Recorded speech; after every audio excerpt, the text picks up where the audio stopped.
नमस्कार। डंके की चोट पे अपन ये बता सकते हैं कि अगेती मटर के फसल के अंदर जो पैसे बनते हैं वो दूसरी फसलों में नहीं बनाए जा सकते, लेकिन इसके पीछे छुपा हुआ है एक और सत्य है। हमारे देश में अगेती मटर वाले जितने भी किसान हैं उनमें से केवल 40% ही किसान अगेती मटर पे पैसे कमा पाते हैं और 60% किसान नुकसान झेलते हैं। जो किसान अगेती मटर की फसल की बुआई करते हैं वो जल्दी में, हड़बड़ी में या वो कहीं से सुन लेते हैं कि अगेती मटर की फसल में अच्छे रुपए कमा सकते हैं और वो बिना कुछ सोचे समझे, बिना कोई जानकारी लिए अगेती मटर की बुआई कर देते हैं, जिसकी वजह से उनकी फसल सही से सरवाइव नहीं कर पाती या तो उनकी फसल में भुट्टा रोग लग जाता है या फसल में पैड़ी पड़ जाती है और फसल की जो ग्रोथ है वही रुक जाती है। हमने देखा है हमारे देश में आधे से ज़्यादा किसान अपनी फसलों को सिंचाई से ही बिगाड़ लेते हैं। अगेती मटर के जो रेट होते हैं वो 100 रुपए किलो तक चले जाते हैं, लेकिन इस रेट को मात्र 40% ही किसान ले पाते हैं। जो किसान अगेती मटर की बुआई अच्छे से योजनाबद्ध तरीके से करता है, आज हम इस वीडियो में अगेती मटर की बुआई के बारे में बताएंगे। अगेती मटर की खेती वैज्ञानिक तरीके से कैसे की जाए, इसमें क्या क्या सावधानी बरती जाए, अगेती मटर में कौन सा बीज बढ़िया उत्पादन देता है, इसके अलावा खेत की तैयारी करते टाइम कौन सी सावधानी रखनी चाहिए, कौन सी खाद जो अपने खेत में डालनी चाहिए, इसके अलावा हमारे फसल में उगता रोग ना लगे, बैड़ी ना पड़े, साथ ही जब हमारी फसल जर्मिनेट करके लगभग 15 से 20 दिन की हो जाए उस टाइम पे कौन सी बहुत गंभीर बीमारियां आती हैं जिससे हमारी फसल को बचाया जा सके। आज ये सारी जानकारी आपको इस वीडियो के माध्यम से मिलने वाली है। तो नमस्कार, आपका स्वागत है हमारे चैनल में किसान वाला जंक्शन में। हमारी वीडियो से मिलने वाली जानकारी अगर आपको अच्छी लगती है तो आप वीडियो पे कमेंट भी कर सकते हैं, चैनल को सब्सक्राइब कर सकते हैं, वीडियो को लाइक कर सकते हैं और अगर ये जानकारी आपको बढ़िया लगती है तो आगे किसान भाइयों को शेयर कर सकते हैं ताकि वो भी इस वीडियो के माध्यम से अपना लाभ उठा सकें। सबसे पहले बात करते हैं अगेती मटर की बुआई का सही टाइम क्या है। ठंडे प्रदेशों को छोड़ के जितने भी निचले प्रदेश हैं वो उत्तर भारत में आ जाते हैं, मध्य भारत में आ सकते हैं। उनके अंदर अगेती मटर की फसल की बुआई करने का सही टाइम होता है 20 सितंबर के बाद होता है, या आप टेम्परेचर के अकॉर्डिंग भी बुआई कर सकते हो। जब टेम्परेचर 30 डिग्री या 30 डिग्री से नीचे आ जाए तब मटर की फसल की बुआई करने से वो अच्छे से सरवाइव कर जाएगा। अगर टेम्परेचर ज़्यादा होगा तो मटर की फसल अच्छे से ग्रो नहीं कर पाती है, वो वहीं पे रुक जाती है। सबसे बढ़िया टाइम होता है मटर की बुआई का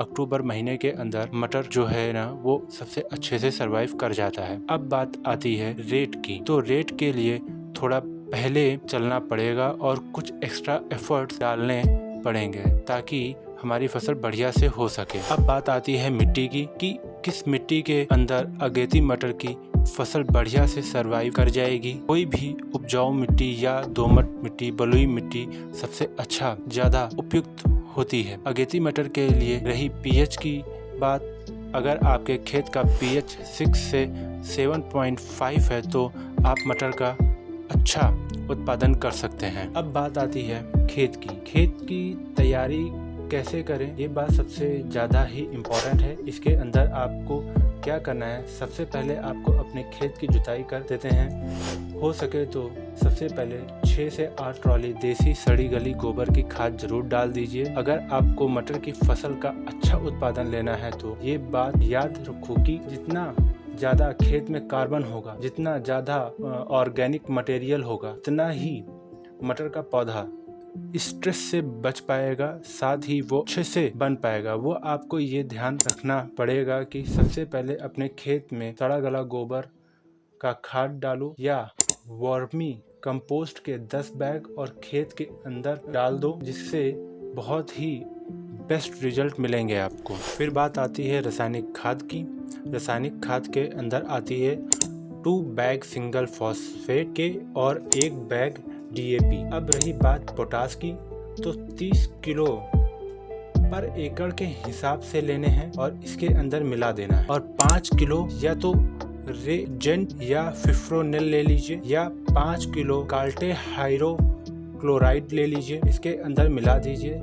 हो सके तो 2 से 3 किलो सल्फर मिला लीजिए, जो बेंटोनाइट वाली या परसेंटेज वाली जो आती हैं वो ले लीजिए। इसको मिला लीजिए, सभी को एक साथ मिला लीजिए। एक साथ जगह पे मिला लेने के बाद इसको एक समान पूरे खेत में छिड़काव कर दीजिए। इससे पहले क्या करना है, इस खाद के डालने से पहले आपको अपने खेत के अंदर पलेवा कर लेना है। पलेवा क्यों कर रहे हैं, क्योंकि अगर खेत में नमी होगी तो जो बीज हम बोएंगे वो अच्छे से जर्मिनेट हो पाएगा 5 से 7 दिन के अंदर। तो सबसे पहले हमें पलेवा करना है। पलेवा करने के बाद जो हमने खाद बनाया है उसको डाल देना है। खाद डालने के बाद कल्टीवेटर निकाल लीजिए और अपने खेत में पाटर लगा दीजिए। अब बात आती है बीज चुनाव। अगर आपने बीज बढ़िया क्वालिटी के लिए हैं तो फसल 50 से 60 दिन में तैयार हो जाएगी। और बहुत से बीज हैं जो लगभग 100 दिन में तैयार होते हैं। जो 100 दिन वाले बीज हैं उनके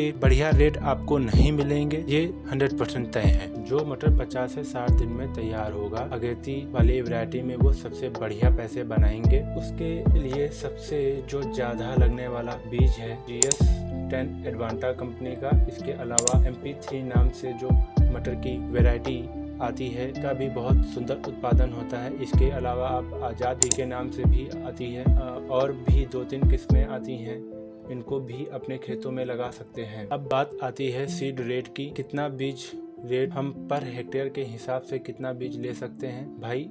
40 किलो पर हेक्टेयर बीज की आवश्यकता पड़ेगी पर हेक्टेयर के हिसाब से। अगर आप पछेती बुआई करते हैं तो 30 किलो बीज की आवश्यकता पड़ेगी। अगर आप पछेती बुआई करते हैं तो बाकी आज हम बात कर रहे हैं अगेती मटर की, इसमें 40 किलो बीज की ही आवश्यकता पड़ती है। फिर बात आती है बीज के उपचार कैसे करें। इसके लिए आपको फंजीसाइड लेना है। फंजीसाइड में आपको बेबी विशिन लेना है। साफ पाउडर भी ले सकते हो, थैरम भी ले सकते हो और भी अच्छे फंजीसाइड उसका यूज कर सकते हैं। उससे पहले बीजों को उपचारित कर सकते हो। रही बात कीटनाशक की, आपने अपने खादों के साथ मिला के फिफ्रोनिल डाल दिया होगा ताकि जड़ों में लगने वाले जितने भी कीट हो, जैसे चाहे वो दीमक हो या सफेद सुंडी हो या फिर और कोई बीमारी हो, ये वहीं खत्म हो जाएगी। अब बात आती है बुआई की। बुआई करते टाइम जो ध्यान रखने वाली बात है वो है जो बुआई करनी है वो सीड ड्रिल मशीन से। अगर सीड ड्रिल मशीन से बुआई करेंगे तो जो कतार है वो कतार की दूरी सही रहेगी और पौधे से पौधों की बीच की दूरी भी मेंटेन रहेगी। और पौधों की दूरी रखनी है 4 से 5 सेंटीमीटर और कतार की दूरी रखनी है 20 से 30 सेंटीमीटर रखनी है। ये तो हुई सीड ड्रिल मशीन से बुआई। अब बहुत किसान हैं जो छिड़क विधि से बीज की बुआई कर देते हैं। इसके अंदर वही बीज की मात्रा आती है, 40 किलो ही रखनी है। पूरे खेत में एक समान बीज को छिड़क दीजिए पहले, जिस टाइम आपने खाद डाल के पाटा लगा रखा है उस टाइम की बात है। उसके बाद कल्टीवेटर हल्का हल्का लगा दीजिए, ज्यादा भारी भी नहीं होना चाहिए कल्टीवेटर, जिससे मिट्टी दब जाए और फिर बाद में जो पौधे हैं जर्मिनेट ना हो पाए। बिल्कुल हल्का हल्का पाटा लगाना है जिससे बीज मिट्टी में चला जाए। अब बात आती है खरपतवार नाशी की। तो खरपतवार नाशी में हमें क्या करना है, जब खेत में नमी है, हमने बुआई की है, बुआई करने से 48 घंटे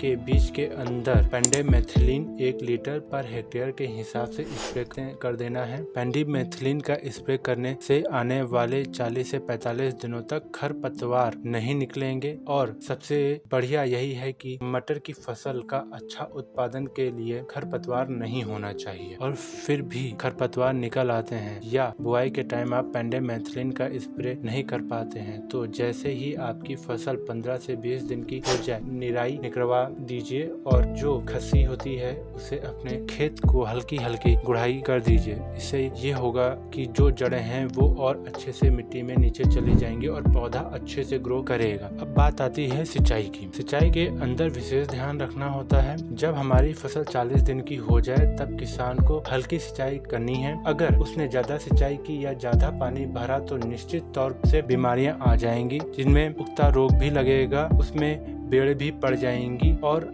आपका अच्छा उत्पादन नहीं ले पाएंगे। इसके बाद बात रही खादों की, स्प्रे की, जब फसल लगभग 15 से 20 दिन की हो जाए उस टाइम पे NPK 19-19-19, इसके साथ में तलवार जिंक सुपर 14 इसके साथ आप मिला सकते हैं। हो सके कोई इंसेक्टिसाइड जैसे कि प्रोफेक्स सुपर और कोई भी जो कीटनाशक होते हैं उनको मिलाकर स्प्रे कर दीजिए। फिर जब हमारी फसल 40 दिन की हो जाए उस टाइम हम जब सिंचाई कर रहे होते हैं उसमें यूरिया के साथ जिंक ले लीजिए और उसको आप पहले छिड़क दीजिए और फिर हल्की हल्की सिंचाई कर दीजिए। सिंचाई के 2 से 3 दिन के बाद में NP 13-045, पोटेशियम नृत्य 13-045 और उसके साथ कोई भी इंसेक्टिसाइड दोबारा से ले लीजिए। बाकी उस टाइम हम जो कुछ फफूंदनाशिका का भी स्प्रे करना होता है। अगर आपको लग रहा है कि मटर के पौधे में उगता रोग आ चुका है और पौधे मर रहे हैं तो उस टाइम आप कास्टोडियम या नेटिवो फंगिसाइड ये जो कॉम्बिनेशन आते हैं ना, इनको आप किसी भी